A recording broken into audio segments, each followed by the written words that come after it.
खबर रूस यूक्रेन युद्ध को लेकर। रूस के ड्रोन पोलैंड के एयर स्पेस में घुस आए और पोलैंड ने उन्हें मार गिराया। ये घटना रूस यूक्रेन युद्ध के बीच हुई है और ये साफ बता रही है कि राष्ट्रपति व्लादिमीर पुतिन नाटो के 32 देशों को खुली चुनौती दे रहे हैं। लेकिन सवाल ये है कि आखिर पुतिन की ऐसी क्या तैयारी है जिसके दम पर वो नाटो जैसे ताकतवर गठबंधन से पंगा लेने को तैयार है, वो भी तब जब इस युद्ध को रोकने की कवायद पूरी दुनिया में हो रही है। अमेरिका के राष्ट्रपति डोनाल्ड ट्रंप, यूरोपीय यूनियन और साथ ही भारत के प्रधानमंत्री नरेंद्र मोदी के भी इस युद्ध को रोकने में सुपर एक्टिव मोड में देखा जा रहा है। ऐसे में बड़ा सवाल उठता है कि अब ऐसा क्या हुआ कि पुतिन का सब्र जवाब दे गया। रूस ने नाटो के सदस्य देश पोलैंड पर हमला कर दिया।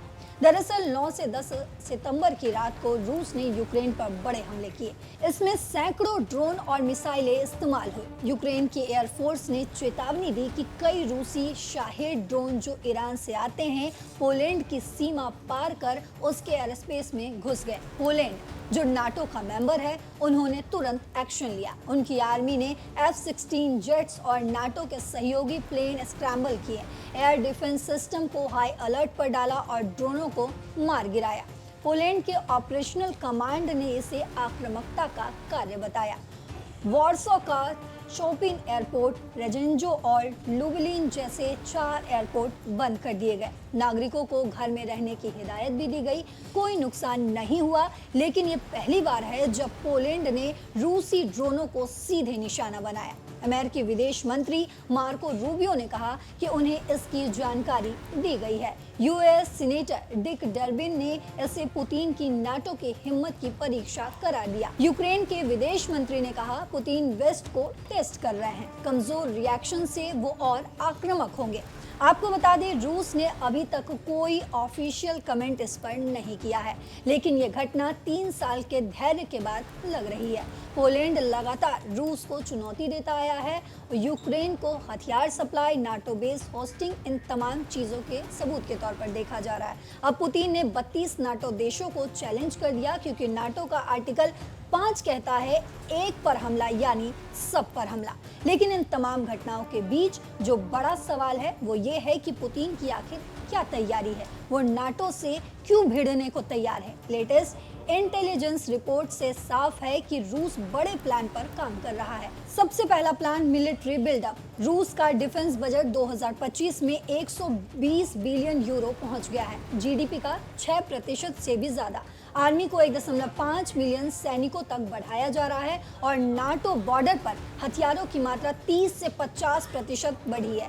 फिनलैंड बॉर्डर पर नई यूनिट्स तैनात हो रही है। जर्मनी की इंटेलिजेंस कहती है कि रूस 2025 तक नाटो पर हमला करने की तैयारी कर रहा है, पहले हाइब्रिड अटैक्स और फिर फुल वॉर।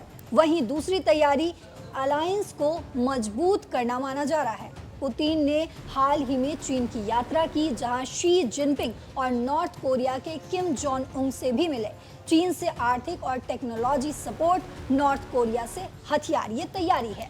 ईरान से शाहेद ड्रोन आ रहे हैं जो यूक्रेन और अब पोलैंड पर इस्तेमाल हो रहे हैं। ये ऑथोरिटेरियन अलायंस नाटो को कमजोर करने के लिए है। तीसरा, टेक्नोलॉजी और हाइब्रिड वॉर। रूस स्पेस फोर्सेस ट्रेनिंग दे रहे हैं, एंटी सैटेलाइट वेपन्स डेवलप किए जा रहे हैं, साइबर अटैक्स, जीपीएस जैमिंग और सबोटाज, ये सब नाटो की कमजोरी टेस्ट करने के लिए माना जा रहा है। जेपैड 2025 एक्सरसाइज जो 12 सितंबर से बेलारूस में शुरू हो रही है, नाटो के खिलाफ वॉर सिमुलेशन है। अगर पॉलिटिकल एंगल पर बात करें तो पुतिन को लगता है कि अमेरिका के ट्रंप एडमिनिस्ट्रेशन में नाटो कमजोर पड़ेगा। ट्रंप ने यूक्रेन पीस डील की बात की, लेकिन रूस को सैंक्शन हटाने की मांग कर रहा है।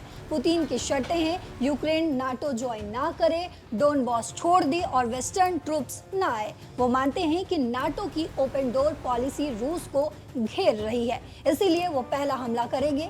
जर्मन आर्मी की लीक्ड रिपोर्ट कहती है कि रूस 18 महीने में यूक्रेन को जीतकर नाटो पर फोकस करेगा। तो पुतिन की ये तैयारी नाटो के लिए खतरे की हड्डी हो सकती है। लेकिन क्या ये ड्रोन इंसिडेंट बड़ा युद्ध का सिग्नल है? क्या अब नाटो रूस पर कुछ बड़ा एक्शन लेगा? ये तो आने वाले वक्त में ही पता चलेगा। लेकिन इस पर आपकी जो भी राय हो कमेंट बॉक्स में जरूर बताते जाइएगा। फिलहाल मेरे साथ इस खबर में इतना ही। देश और दुनिया की बाकी खबरों के लिए देखते रहिए दैनिक जागरण। नमस्कार।